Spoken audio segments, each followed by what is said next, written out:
Magandang umaga sa ating lahat, si Sunny Africa po sa Ibon Foundation. Sa mga nakarang buwan, yung People's Campaign Against APEC and Imperialist Globalization ay pinag-aralan. Ano ba talaga itong epekto ng APEC sa mamamayan ng Pilipinas maging ng Asia Pasipiko. Yung APEC ay tinatag noong 1989, 26 na taon nang nakalipas. Yung huling Leader Summit dito sa Maynila ay naganap noong 1996, 19 years na nakalipas.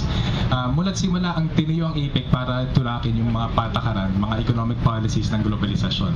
Nabanggit kanina ni Teddy yung usapin na ng pagbubuwakas ng mga ekonomiya sa kalakalan, puhunan mula sa ibang bansa. Ngayon, migit dalawa, halos 3 dekada nang tinutulak ang ideya na para umunlad ang isang bansa, para magkaroon ng kasaganaan sa ating lipunan, kailangan lamang buksan natin ang ekonomiya sa dayuhan, sa kalakal at maging sa puhunan. Tingin namin, bunga namin pag-aaral, napakalilang konklusyon, hindi nakatulong ang globalisasyon sa Asia Pasipiko, hindi nakatulong ang globalisasyon dito sa Pilipinas. Kung titingnan po natin naging takbo ng APEC, totoong sinasabi na wala naman daw kasunduan na nasasara dun sa APEC.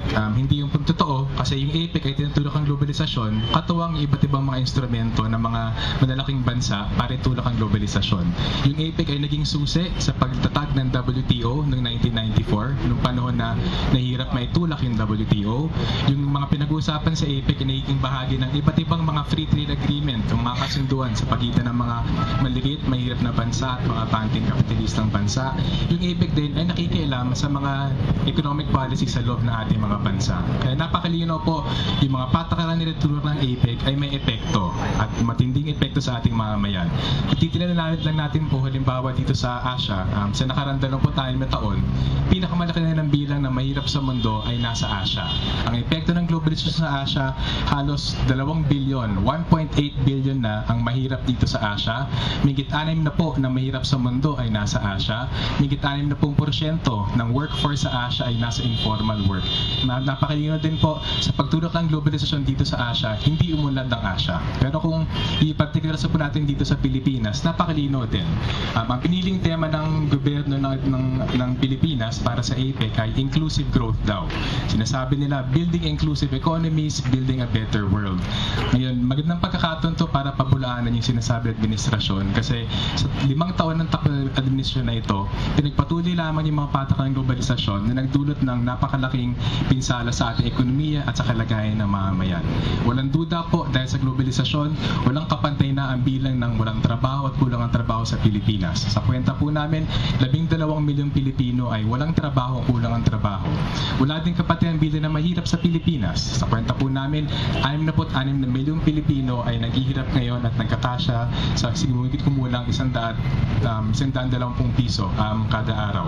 Wala din duda po, yung pagtaas ng presyo ng bilihin sa Pilipinas, yung pagtaas ng presyo ng kuryente, ng tubig, ay dahil hinayaan to sa mga negosyante, hinayaan to sa mga dayuhan na makinabang mula sa ating mga utilities at sa ating mga public services. Tingin namin po, napakalaga may pakita yung halimbawa ng Pilipinas bilang epekto ng globalisasyon. Kung ipatupad ng mga patakaran ng globalisasyon, kung ibukas ang mga ating mga ekonomiya sa pagninegosyo ng mga malalaking dayuhan, kung ibukas ang ating ekonomiya at patakbuhin bilang isang negosyo lamang para sa pakinaban ng ilan, napakalinaw, tuloy-tuloy na lalawak ang madaming mahirap, tuloy-tuloy din ang yaman ng ilan sa atin. So tingin namin po, isang napakalinaw conclusion dito sa APEC ay yung nakararami ay mahirap, habang yung ilan ay magiging bundag. Huli po, tingin namin itong naranasan na ating mga kasama galing sa Mindanao ay isang direktang epekto ng APEC. Yung APEC mula't simula, tinutulak ang pagliberalisa ng sektora pagmimina hanggang sa huling pagpulong ng Mining Task Force ng APEC dito sa Cebu noong Agosto. Pinag-usapan nila kung paano pahigit pabuksan ang sektor ng pagmimina sa Pilipinas sa dayuhang pamumuhunan. Hindi pa yon, pinag-usapan nila kung paano pumasok sa mga public-private partnerships sa sektor ng pagmimina. Ibig sabihin, hindi lang buksan sa mga dayuhan, kundi ano bang pwedeng dagdag na bigyan ng suporta ng gobyerno sa mga dayuhan para sa pantarambong ng ating ligasyaman. So tingin namin po, kung maituloy itong APEC, kung maging matagumpay sila sa pagtulak ng kanilang mga patakaran ng globalisasyon, yung narasan ng mga mamamayan sa Asia Pasipiko, yung naranasan mga Pilipino, milyong Pilipino nito nakaraan 2 dekada, lalong lalala pa sa susunod na 2 dekada. Ilan po, maraming salamat.